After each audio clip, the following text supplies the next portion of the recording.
Begin audio recording. Personal ID hash 389169007. Fuck.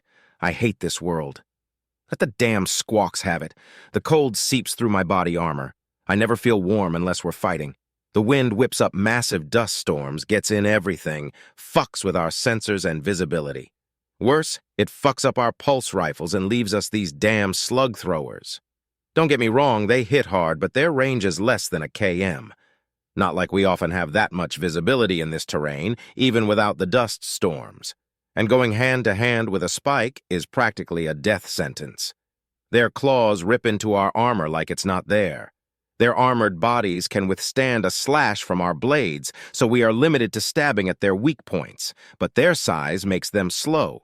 The only positive is it fucks with the squawks equally and really fucks up their spikes' senses. Their superior senses are almost useless during the storms. I guess the sound of the sand hitting their carapace really overwhelms their hearing. I'm not sure why I'm recording this. Maybe to leave something of myself behind. Besides my bones in a shallow grave. Who am I? Lance Sergeant J.T. Collins, currently in command of the 4th Cohort of the Dominion Marines Dead Rift Legion. At your service.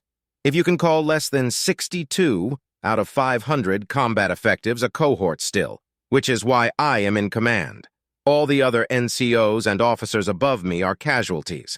I've heard the other cohorts aren't much better. 17 cohorts made it to the ground, and now there are less than half of the 8,500 that hit the ground are combat effective. Only the 1st Cohort of Burning Haven Legion is close to full strength, and they are kept in reserve to guard Echo Base and deal with any breakthroughs. It was supposed to be a standard sweep and clear of a recently abandoned mining colony world overrun by the squawks last month. It's a shit world, but its location and launch facilities have made it an ideal base for squawks to cut our supply lines into the next system. The squawks had been upgrading the launch facilities and adding repair facilities for smaller ships that could land for repairs. They also started to build an orbital installation to repair their big ships. Intel said there were less than 50,000 enemies on the entire world. 4 legions were supposed to be enough to deal with them. As usual, Intel fucked up and severely underestimated enemy strength. So we had 20,000 Marines dropped into a hornet's nest of 250,000 squawks and their pets. The enemy fleet in orbit should have been their first clue that something was wrong. Half of the Burning Haven never even made it to the dropships before their ship exploded. 8 cohorts of the Echo Fields Legion were still aboard when the fleet jumped out. I can't blame them for jumping being outnumbered 2-1. Better the Admiral save some than none of us. I just wish they made that decision before dropping us on this world. At least the mining facility we landed at still had plenty of food and water, since most of ours was still on the ships when they jumped. Another lucky break is they got 2/3 of our ammo and other gear dropped. None of the armor made it down, but some of the fast-firing mortars and a couple of light arty pieces did.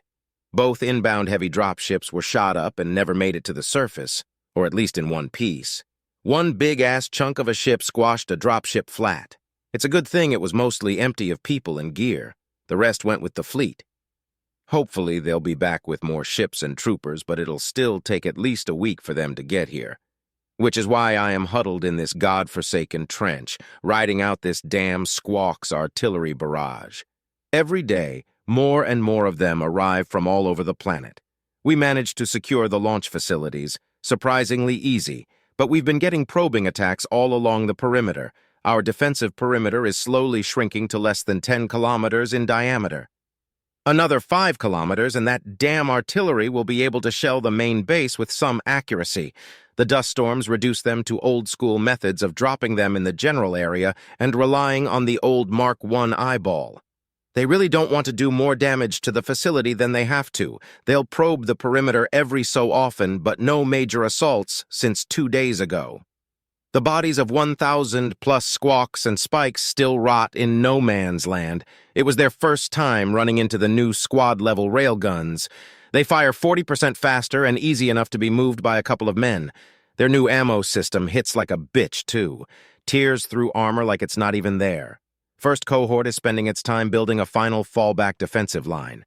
They've been using all the material left behind to build some wicked defenses and bunkers that'll be a bitch to take out. Rumor has us falling back into the line as soon as it's done.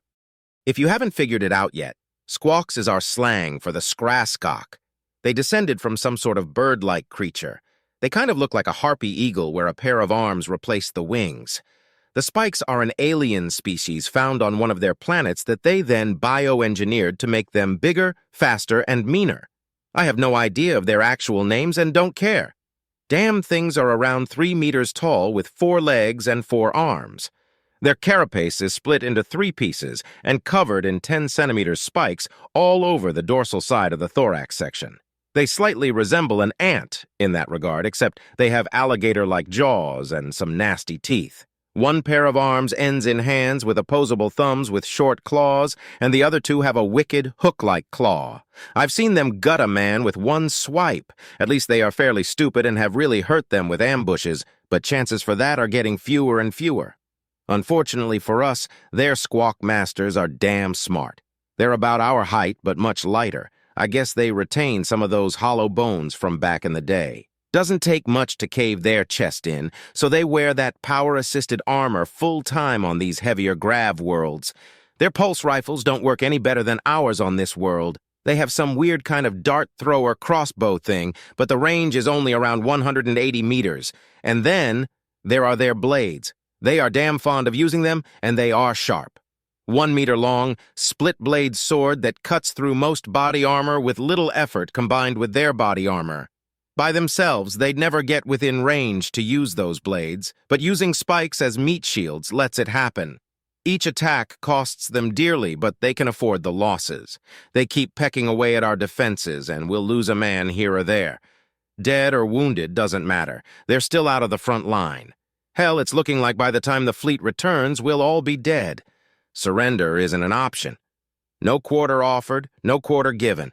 We know what the damn squawks do to POWs, and no way in hell I'm taking that route. So we just sit, watch, and wait for them to come, or for our turn off the line.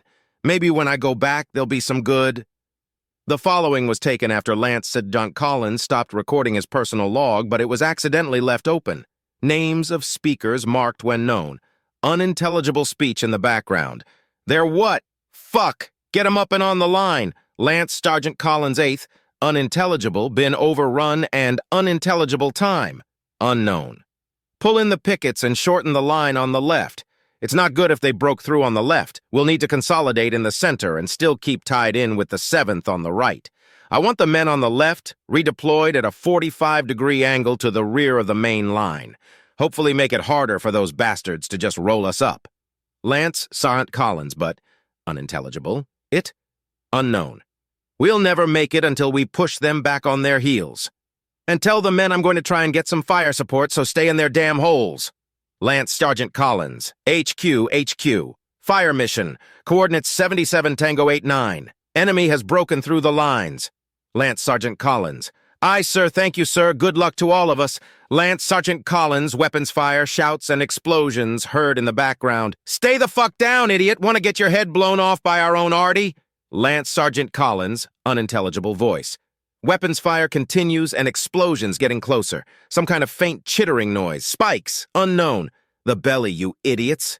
Shoot them in the belly. Headshots are a waste of ammo at this range. Lance Sergeant Collins. Chittering sounds much louder, human-sounding shouts, cussing, yelling, and weak cries for help. Hold the line, Marines. Show them that you don't fuck with the Dead Rift Marines. Lance Sergeant Collins. You, and you 5 with me.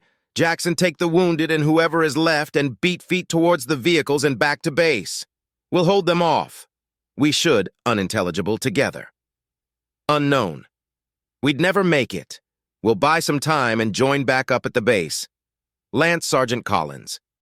You're in charge until I get back, CPL. Now follow my damn orders. Lance Sergeant Collins. Do you unintelligible this? Unknown. Nah, we're fucked, but it was the only way to get them moving. Coarse laughter. Kenzen, get on that railgun. Lance Sergeant Collins. Aye, sir, probably PVD. Kenzen, here they come. Kenzen, bring the pain. Conway, Parker, take the left. Jensen, stay with Kenzen, and that means you and me on the right, Gonzalez. Lance Sergeant Collins. Intense weapons fire. Wordless shouts. Loud, chittering noise. Come get some, you ugly fucks. Lance Sergeant Collins. Extremely loud, chittering, high-pitched squeal. Yeah, how you like the... Lance St. Collins sound of ceramic shattering, human yell, loud chittering sound, gurgling noise, drumming sound, Sarge is dead! Unknown shouts, screams, and weapons fire diminish until only hear chittering. End recording.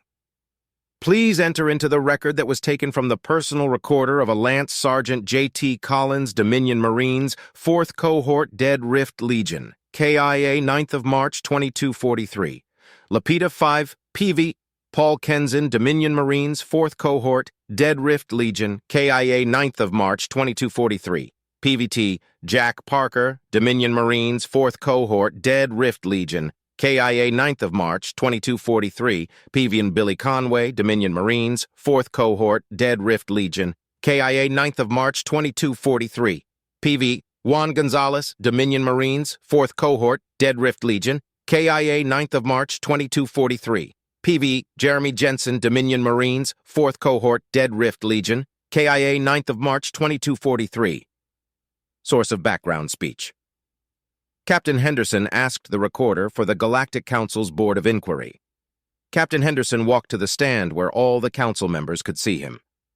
Honored members of the council and guests, I present this posthumous piece of evidence, along with the testimonies of survivors from the Siege of Echo Base, as it is being called, the initial drop mission, and the later battles on the ground and in space once Admiral Zamug's fleet returned with reinforcements. Not a single member present blames Admiral Zamug of the Krangzal for retreating in the face of a superior force, even with troops on the ground, specifically Dominion Marines from Terra.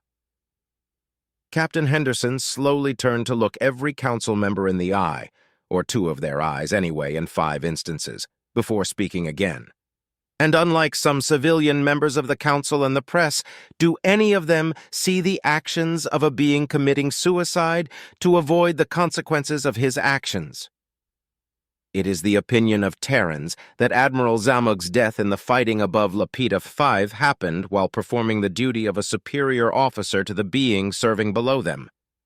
The Dominion of Terra and her military high command do not hold him responsible for the death of Terran Marines on the surface, but we honor him for his sacrifice in the line of duty, the Dominion's Star of Valor, the highest honor possible for a non-Terran. Captain Henderson stood up straight, nodded to the Krangzal delegation, and continued. We call for the exoneration of Admiral Zamug of the Krangzal for the actions at Lapita 5 and the restorations of his rights. We deplore the charges of species discrimination and cowardice tainting his memory. Admiral Zamug did his duty as the superior officer to his subordinates. Thank you for your time, honored council members and guests, Captain Henderson finished. Thank you for your testimony, Captain Henderson. You may step down, but please approach the table, Chief Counselor Takalam of the Aziri said. Captain Henderson approached the chief counselor, who covered his microphone. Captain, I was curious why you included the rest of that last audio recording after the relevant information was shared. The chief counselor asked. Well, Your Honor, it was for 3 reasons. For one, the transcripts I shared were taken for use in a hearing of our own. Captain Henderson started, unable to contain his curiosity. Chief Counselor Takalam interrupted. What kind of hearing? Does it pertain to this case? No, Your Honor. It was to determine how to honor Lance Sergeant Collins and the other 5 Marines for their actions. When the squawks, my apologies, Your Honor, Skrascock were driven back, and we could begin to retrieve our dead. The trench these 6 Marines held was filled with dead spikes. We counted 52 dead, either in the trench or near it. Captain Henderson replied, 52 spikes? Just 6 of them? That's incredible. I remember facing those things when I was just a pup. Nasty things. Chief Counselor exclaimed. And the other 2? We wanted to share another example of a superior officer, or NCO in this case, doing their duty to their subordinates. Just like Lance Sergeant Collins held his ground to let not only his men, but 2 other cohorts escape to base. He put their lives above his own. The captain explained. And most of all, we wanted the rest of the council to understand how Dominion Marines die, in case any of them gets any ideas to test us, he replied with a wicked grin. Author's note. I hope you enjoy the story.